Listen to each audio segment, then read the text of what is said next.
തിരുവനന്തപുരം കവടിയൂർ കൊട്ടാരത്തിലെ മോഷണത്തിൽ അന്വേഷണവുമായി സഹകരിക്കാതെ രാജകുടുംബം കൊട്ടാരവുമായി ബന്ധപ്പെട്ട ചിലരെ ചോദ്യം ചെയ്യുകയും സാമ്പത്തിക ഇടപാടുകൾ പരിശോധിക്കുകയും ചെയ്തിരുന്നു.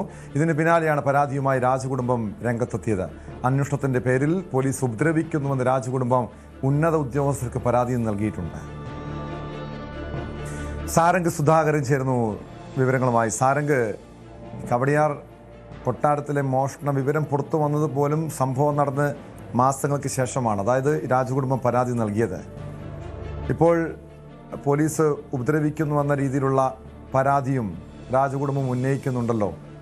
ഇവരെന്തുകൊണ്ടാണ് ഈ അന്വേഷണവുമായി സഹകരിക്കാത്തത്? കാരണം യഥാർത്ഥത്തിൽ ഈ കള്ളനെ ഈ സ്വർണം മോഷ്ടിച്ചിട്ടുണ്ടെങ്കിൽ, കാരണം കോടികൾ വിലമതിക്കുന്ന സ്വർണമാണ്, അമൂല്യ വസ്തുക്കളാണ്, അത് മോഷ്ടിച്ചിട്ടുണ്ടെങ്കിൽ അത് കട്ടവരെ കണ്ടെത്തേണ്ടതല്ലേ? ടോം, തീർച്ചയായും. കാരണം ഈ ഒരു വിഷയത്തിൽ തുടക്കം തൊട്ട് തന്നെ വലിയ രീതിയിലുള്ള ദുരൂഹത നിലനിന്നിരുന്നു. കാരണം കഴിഞ്ഞ വർഷം നവംബറിലാണ് ഈ മോഷണം നടന്നു എന്ന് കുടുംബം ആരോപിക്കുന്നത്. ആ സമയത്ത് ബാംഗ്ലൂരിലേക്ക് പോകുന്നതിന് തൊട്ട് മുൻപ് ഈ ആഭരണങ്ങൾ അലമാരയിൽ കണ്ടതായി കുടുംബാംഗങ്ങൾ തന്നെ പറയുന്നു. അതിനുശേഷം പരിശോധിച്ചപ്പോൾ ആഭരണങ്ങൾ കണ്ടില്ല എന്നായിരുന്നു പോലീസ് നൽകിയ വിവരം. അങ്ങനെ നോക്കുകയാണെന്നുണ്ടെങ്കിൽ ഇത്രയും മാസത്തെ ഒരു കാലതാമസം എന്തുകൊണ്ടുണ്ടായി?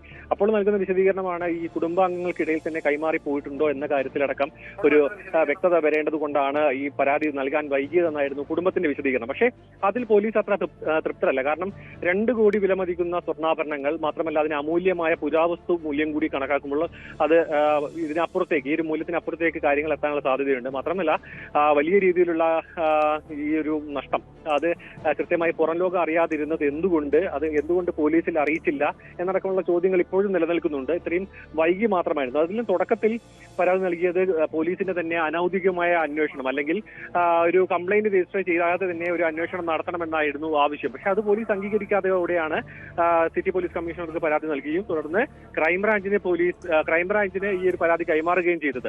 അതിനെ തുടർന്നാണ് ഈ വിവരം പുറത്തേക്ക് വരികയും തുടർന്ന് വലിയ രീതിയിലുള്ള വിവാദമാവുകയും ചെയ്തിരുന്നു. പക്ഷേ അപ്പോഴും ഒരു ചോദ്യം, ഇത്രയും വലിയൊരു പ്രധാനപ്പെട്ട തന്ത്രപ്രധാനമായ മേഖലയിൽ നടന്നൊരു മോഷണം എന്തുകൊണ്ട് പെട്ടെന്ന് പുറംലോകം അറിഞ്ഞില്ല? മാത്രമല്ല ഈ ഒരു സംഭവം നടക്കുമ്പോൾ അവിടെ ഉണ്ടായിരുന്ന ആൾക്കാരിലേക്കും സ്വാഭാവികമായിട്ട് അവിടെ സന്ദർശിച്ച വ്യക്തികളിലേക്കും പോലീസിന് അന്വേഷണം എത്തുന്ന കാര്യം തീർച്ചയാണ്. അങ്ങനെ എത്തിയപ്പോഴാണ് ഈ ഒരു ആക്ഷേപം ഉയർന്നതെന്നാണ് മനസ്സിലാക്കാൻ കഴിയുന്നത്. കാരണം ഈ ഒരു കുടുംബാംഗങ്ങളെ ചോദ്യം ചെയ്യുന്നു, അല്ലെങ്കിൽ അവരെ ഇത്തരത്തിൽ ആക്ഷേപിക്കുന്ന തരത്തിലേക്ക് കാര്യങ്ങൾ എത്തുന്നു എന്ന തരത്തിൽ ഇപ്പോൾ ഉന്നത പോലീസ് ഉദ്യോഗസ്ഥന് തന്നെ പരാതി ലഭിച്ചിട്ടുണ്ട്. അതേപോലെ തന്നെ പോലീസിന്റെ ഭാഗത്തു നിന്നും പരാതി ഉയർന്നിട്ടുണ്ട്. ഈ ഒരു അന്വേഷണം അതുമായി ഈ കുടുംബം സഹകരിക്കുന്നില്ല എന്നൊരു പോലീസിന്റെ ഭാഗത്തു നിന്ന് ഒരു പരാതി ഉയർന്നിട്ടുണ്ട്. കാരണം ഇത്രയും വിലമതിപ്പുള്ള സാധനം നഷ്ടപ്പെടുന്നു, അതും തിരുവനന്തപുരം പോലെയുള്ള ഒരു നഗര മധ്യത്തിൽ വെച്ചാണ് നഷ്ടപ്പെടുന്നത്.